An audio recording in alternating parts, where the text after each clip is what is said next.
it's an easy grab too.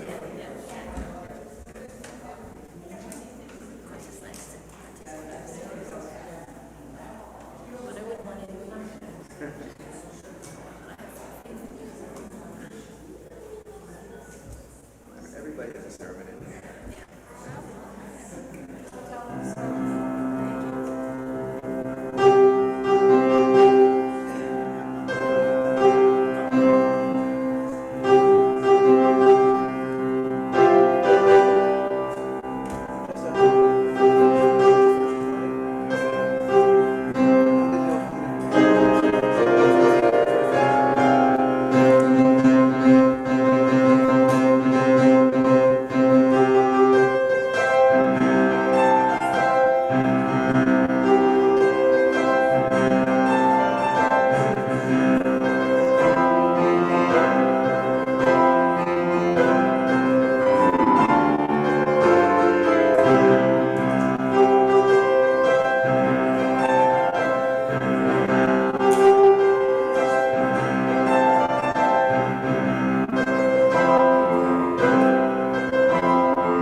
Thank you, Andrew. That was awesome.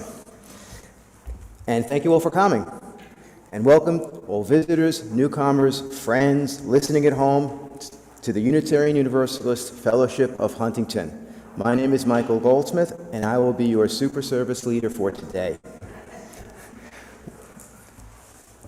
Well, I have a long relationship with Superman. This is Gavin, who's the big guy sitting right there when he was only 3 weeks old. So we go back. We have a fun service planned. Today's message is how popular culture's original superhero, Superman, a strange visitor from another planet with powers and ability beyond those of mortal men, in many ways epitomizes the ideals of a UU social justice warrior. Today's message will be delivered in two parts. A short talk about the origins of our favorite Kryptonian, and shortly afterwards, a further examination of our thesis. An interesting fact about Superman is that the symbol on his chest is not really an S. It is a Kryptonian family crest, and it is the symbol of hope, which leads us to our opening words from the great poet Emily Dickinson. Hope is a thing with feathers that perches in the soul and sings the tune without the words and never stops at all. And sweetest in the gale is heard, the soar must be the storm that could abash the little birds that keep so many warm. I've heard it in the chilliest land and on the strangest sea, and yet never in extremity it asked a crumb of me.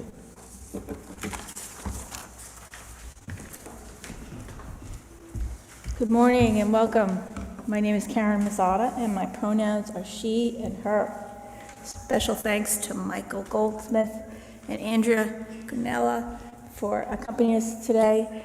During the summer, our services are much more casual and diverse, so if you're a newcomer here, I welcome you to come many times and experience this in many different ways. You'll get a sense of what our values are about. I just have a few announcements for today. July 2nd, Saturday, shared maintenance was delayed because of the July 4th weekend. So it's been rescheduled for next Saturday, July 15th, starting at 9. This is a time when the fellowships come together to take care of various routine tasks around the property. This month, we'll be assembling a new shed to replace the broken one near the kitchen door. This is a much easier, quicker task than the Grow to Give garden shed project, which I've been told, so don't be daunted by the idea of it. Apparently, it's a ready-to-assemble kit from Home Depot, so maybe it could be fun. There's also a variety of smaller tasks available for second Saturday. If you're interested, please contact Jason DeRazio, and I'm sure if you just showed up, he would welcome that too. Good news from the New York Blood Center. For decades, gay men have been excluded from donating blood. The New York Blood Center has strived to build an inclusive environment that embraces diversity for all who engage in life-saving mission. The FDA has finalized recommendations for establishing a blood donor screening process based on individual donor assessment. So with this good news, the New York Blood Center has asked us to hold a second blood drive in July, as they are in desperate need of blood, particularly during the summer. If you'd be willing to manage a UUFH blood drive this month, please contact Terry Donaldson as soon as possible. Many of you may know that Reverend Deborah will be on vacation from July 10th to August 2nd. There will be a minister on call at this time, and Reverend Deborah will return to services on August 6th. And she's joining us with a question box sermon, which means that she will take questions from all of you for 15 minutes in place of the regular sermon. So you can spend the rest of the month thinking about what you'd like to ask her. Now, please see the weekly flash and our website for additional news about everything that's going on here. Please join me now in reading our mission statement. The words are on the screen. In religious community, we nurture our individual spirits through caring for one another and helping to heal the world. Michael, would you like to join us? Now is the time in our service for the lighting of our chalice, the symbol of our Unitarian Universalist faith. I invite those watching at home to light their chalices with us. If ever there was a time for a candle in the darkness, this would be it. Using a spark of hope, kindle the flame of love, ignite the light of peace, and feed the flame of justice.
At this time, I invite you to light a candle for a joy or concern in your life.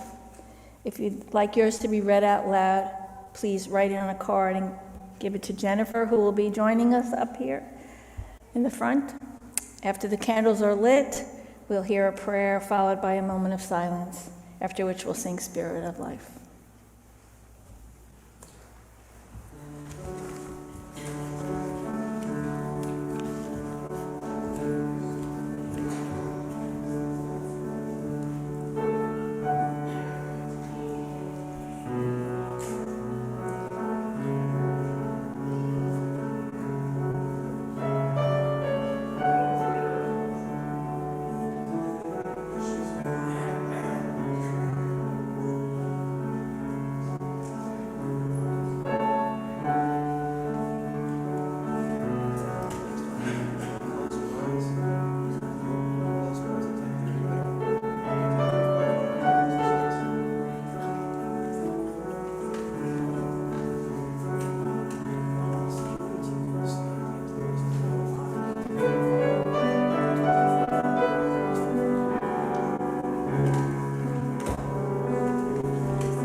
Thank you for sharing your joys and concerns with us.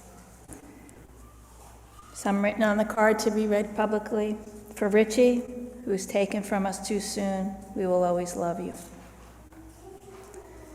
For Uncle Frank, Cindy, and my mom. For Murray. Prayers, please, for our daughter Stacy as her husband enters hospice. And a joy.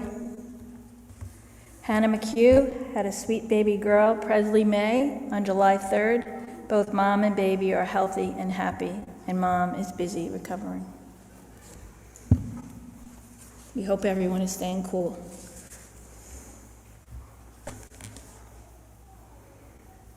To light the darkness and begin again. There is a glow far off in the distance, a light to which no path leads. We know that each time we help another or join with them to heal the world, each time we stand up for justice and what is right, each time we work and hope and love against all odds, a spark is created that adds to the intensity of that light. We join with others who see and turn toward the glow. As we travel toward that beacon, the underbrush of indifference is flattened and a path is created. More are led to join us, and obstacles are kicked away, and a road is formed. Many approach the light, strengthened by our works, and we join them to each light a candle. Although many candles are lighted, the blaze never diminishes. We travel out into the world again to light the darkness and begin again. The cycle continues, our work intensifying the glow and our joining with others to travel to the blaze and light our candles again. We continue knowing that one day we, or our grandchildren, or perhaps their grandchildren, will no longer travel that widened and trodden path to light a candle, because dawn has arrived, justice is commonplace, and poverty is vanquished. And the beloved community stands illuminated in the fullness of daylight. Amen.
Each month, we split the weekly collection with a local nonprofit or charity.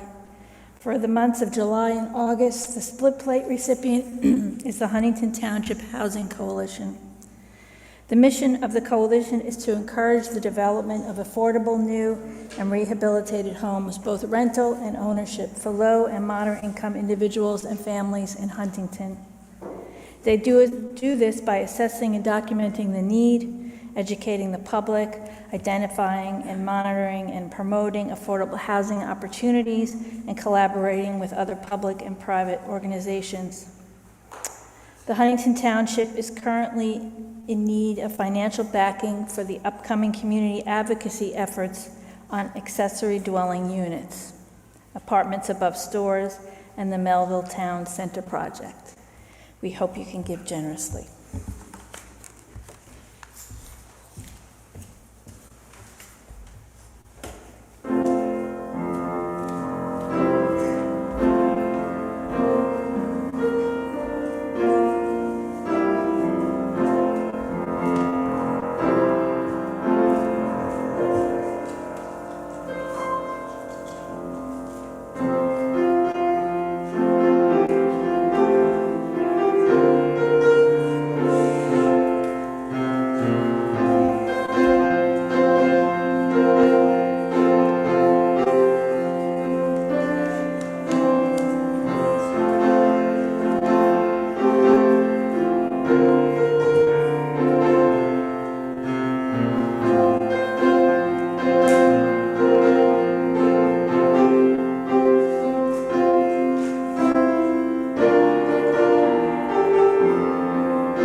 all these years, as happy as we've been, how I've prayed and prayed the good Lord see fit to give us a child. Honey, will you hand me that rag up there? You take things easy now, Jonathan. Remember what Doc Fry said about that heart of yours. The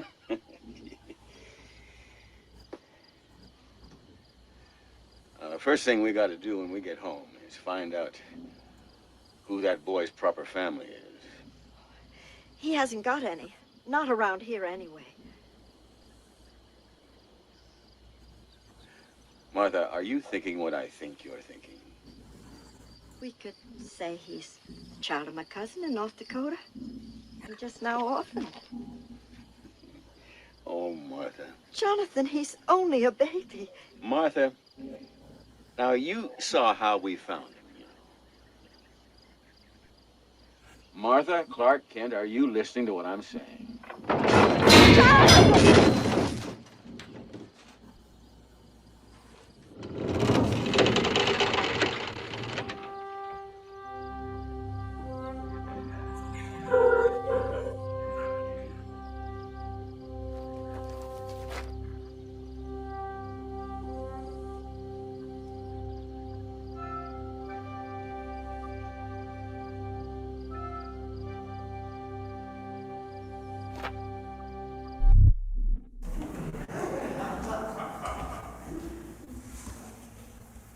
Our first scripture reading is from Superman, issue number 53, July to August 1948, by Jerry Siegel and Joe Shuster.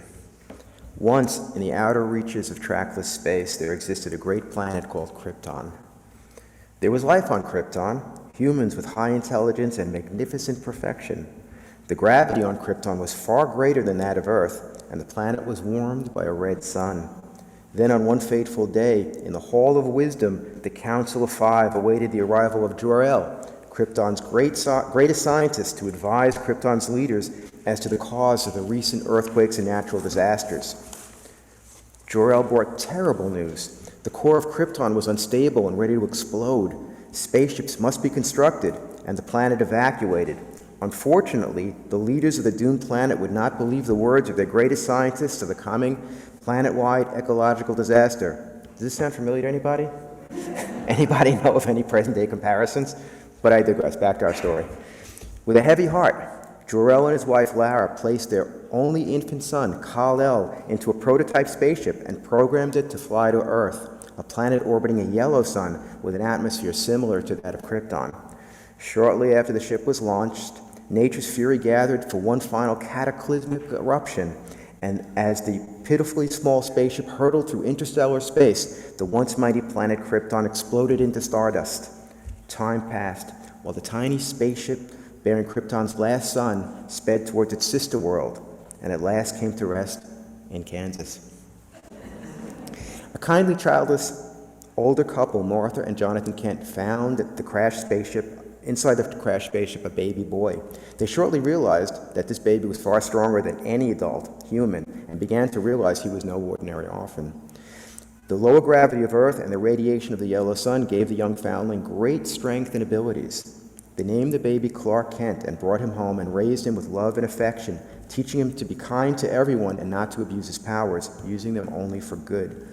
Clark eventually left the farm to become a reporter for a great metropolitan newspaper so he could be alerted to those who may need his help, to protect his loved ones and be able to operate discreetly. He wore glasses, pretended to be timid, but when needed, he wore a costume with his Kryptonian family crest so the world will know of its protector, Superman. The Adventures of Superman will be continued next issue.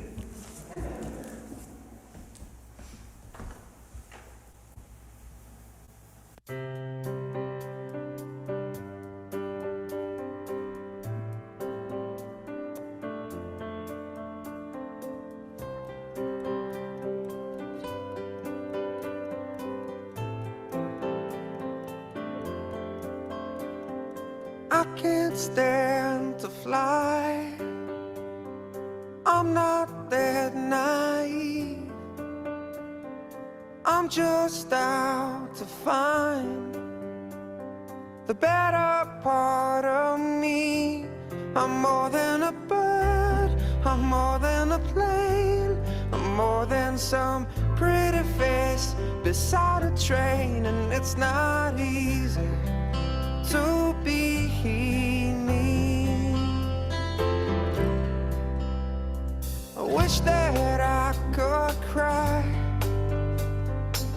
fall upon my knees, find a way to lie about a home I'll never see. It may sound absurd, but don't be naive.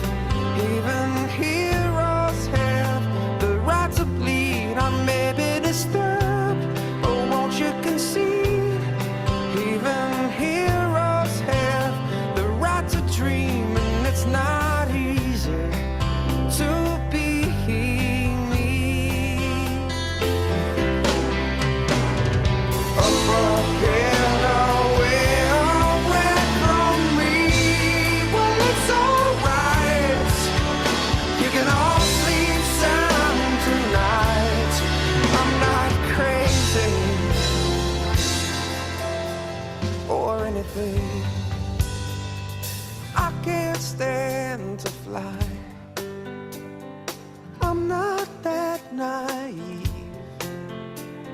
Men weren't meant to ride with clouds between their knees. I'm only a man, no silly red sheet, taken for kryptonite on this one-way street. Only a man, no phony red sheet, looking for special things inside of me, inside of me,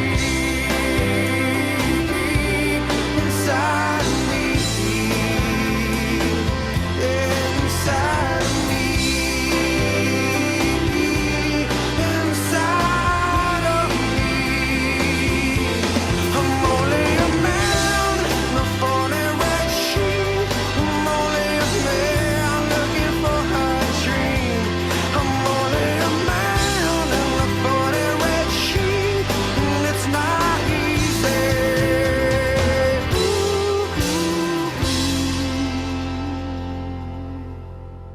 It's not easy to be me.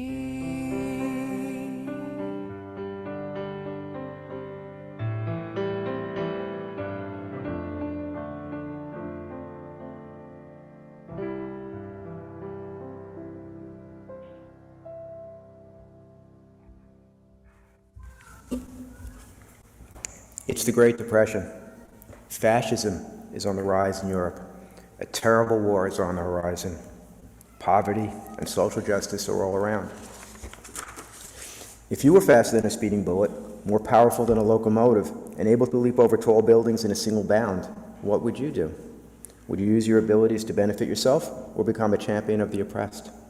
Would you make yourself the ruler of all you survey, or take up the fight for truth, justice, and democracy?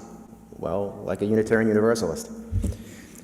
Superman was created by two teenagers in Cleveland, Ohio, named Jerry Siegel and Joe Shuster. They were both sons of Jewish immigrants who left their homes for better life and ended up in Cleveland. To fit in, both families changed their names. The Siegels were originally the Segaloviches, and the Schusters were the Schusteroviches. On the night of June 2nd, 1932, Jerry Siegel's father, Mitchell, tragically died during a nighttime robbery in his Cleveland secondhand store.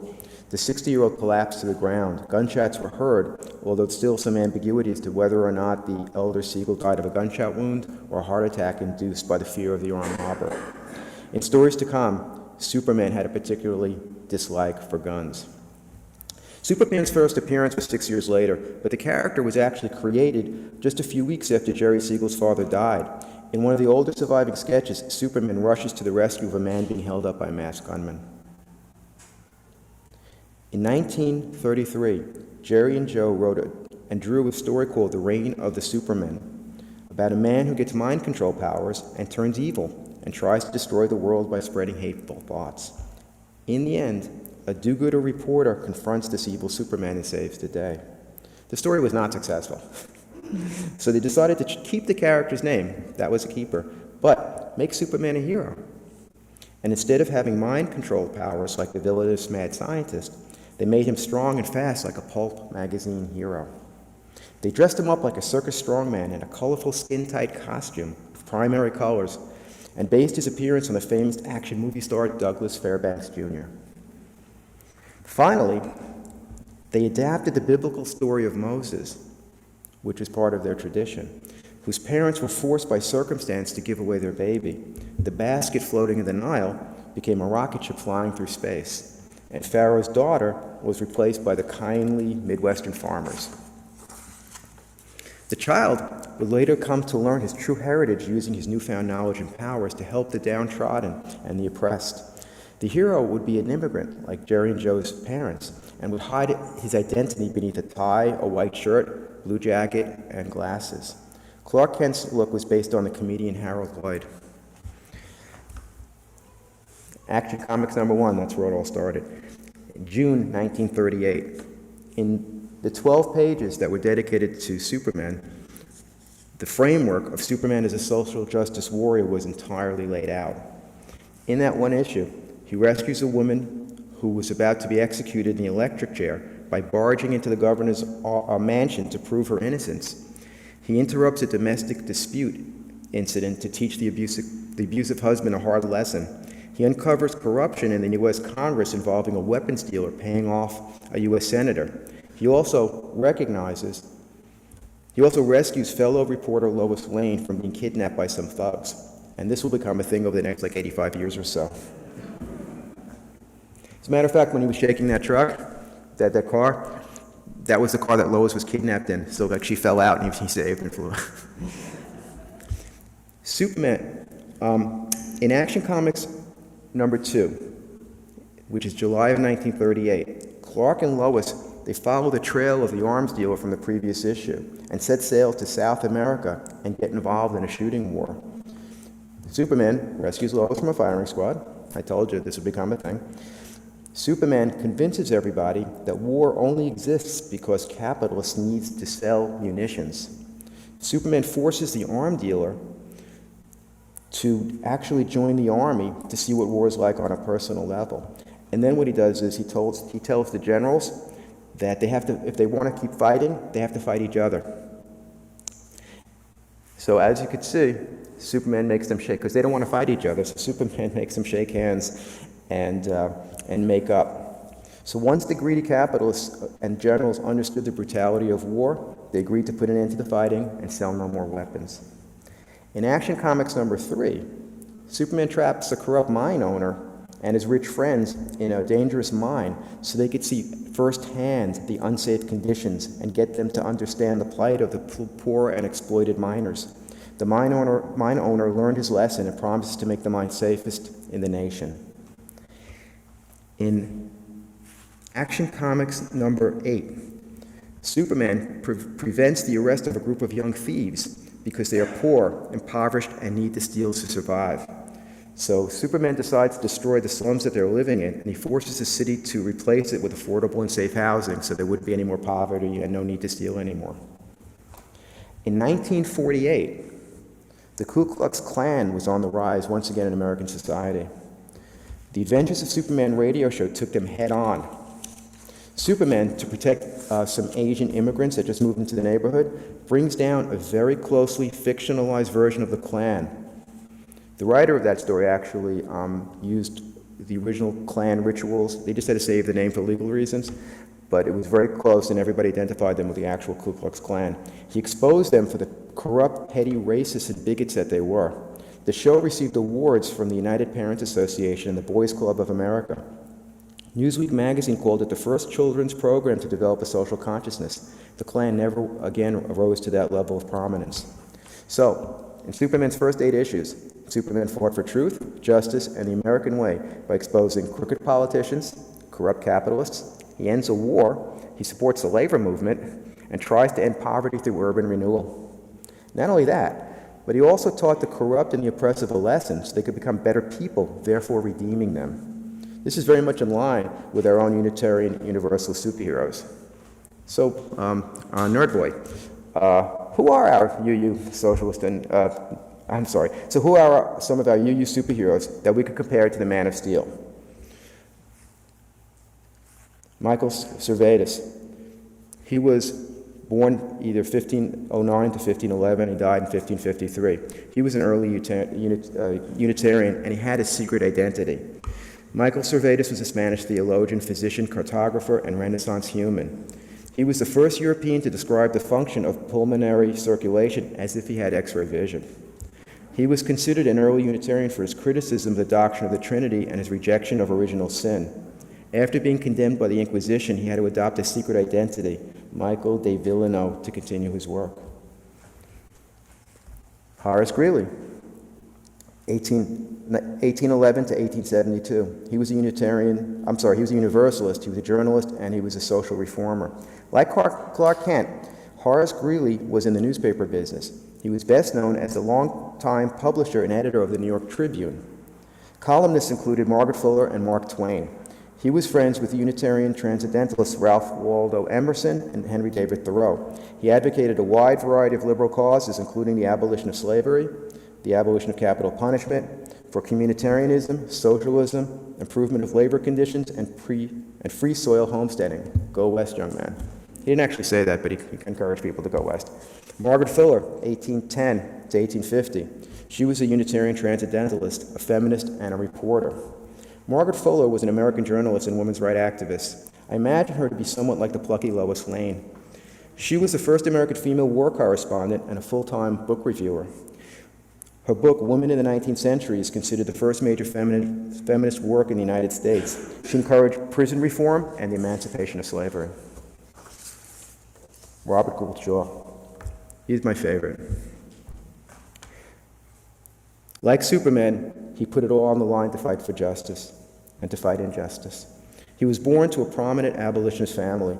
He commanded the 1st All-Black Regiment, the 54th of Massachusetts.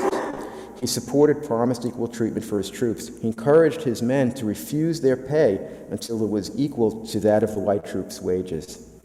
He died heroically at the siege of Fort Wagner, leading his troops over a parapet. The courage displayed by Colonel Shaw and the 54th became legendary and inspired hundreds of thousands of African Americans to enlist for the Union Army and help turn the tide of the war. I encourage you to see the movie Glory. If you do, bring lots of tissues.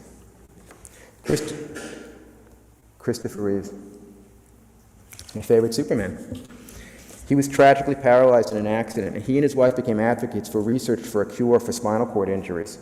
In an interview near the end of his life in 2004, he was asked, why join a Unitarian church? He answered, it gives me a moral compass. I often refer to Abe Lincoln, who said, when I do good, I feel good. When I do bad, I feel bad. So, let's get back to our thesis. How is Superman an honorary UU and social justice warrior? Superman is obviously an extremely popular, wish-fulfilling character.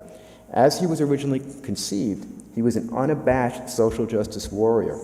And he pretty much embodies all of our principles, especially those involving truth, justice, and the democratic process.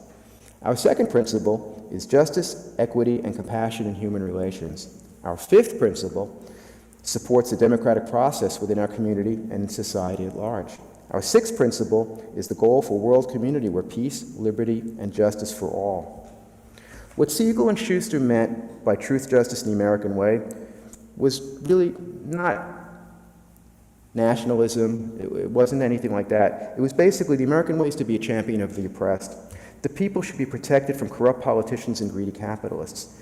The American way of life was a hope for the future, where everyone would have an equal opportunity to life, liberty, and the pursuit of happiness. Superman, like our UU heroes, stood for all of this. He never punched down. He fought against corruption in our government, society, and economy. He protected the weak and stood for what is right and good. He did not act in a spirit of vengeance. He sought to protect the innocent and even to redeem the guilty. In modern-day comics, his son Jonathan has come out as gay. Jonathan is immediately loved and accepted by Lois and Clark without qualification or reservation. We all could do worse as a role model. Superman is strong, but he's gentle. He is peaceful, but he's not harmless. UUs are kind of like that too. We stand on the side of love and oppose bigotry and intolerance. We march for reproductive rights, racial justice, LGBTQIA+ equality, immigration reform, and environmental sustainability. While not faster than a speeding bullet, we are pretty quick to organize and act when we see a wrong that needs righting. While we can't fly, we can march. While we do not have X-ray vision, we can see what is right and what is wrong. While we are not more powerful than locomotives, we are mighty when we join together to use our strength to advocate for truth, justice, and democracy. We don't have a Justice League, but we have a pretty good social justice committee. While we cannot bend steel with our bare hands, we together can help bend the arc of the universe towards justice. Like Superman, you are not afraid of the dark. We bring our own light. Wait, do you hear something? It sounds like a demagogue is seeking to deny someone equal rights. Some billionaire capitalist is poisoning the ocean. Wait. A cat is stuck in a tree. This is a job for Superman. Hit my music.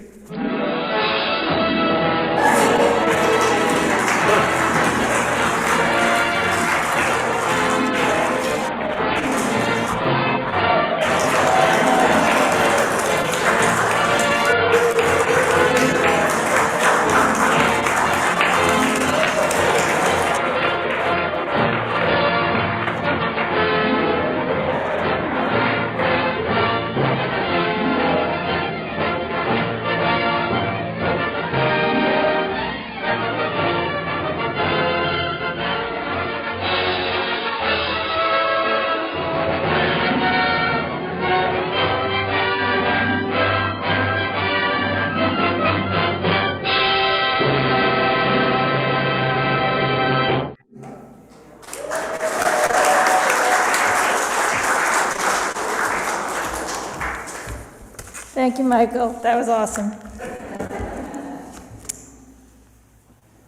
As we extinguish the chalice, we end with these words. When I say go in peace, I don't mean go in mindless oblivion. When I say go in peace, I don't mean go without challenging yourself or others. When I say go in peace, I don't mean go in utter ease and comfort. When I say go in peace, I mean go in peace, seeking justice. I mean go in peace, committed to equal rights and opportunities for all. When I say go in peace, I mean go in the peace that is created when together we build communities of true solidarity, deep compassion, and fierce, unrelenting love. Go in peace.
Thank you, Michael, and Andrea, for a really beautiful, inspiring service. Surprisingly wonderful. I wasn't sure what was going to happen, but you're all welcome to greet Superman Michael on the way out. And we invite you all to join us for conversation in the social hall. Have a wonderful day, everybody, here and at home.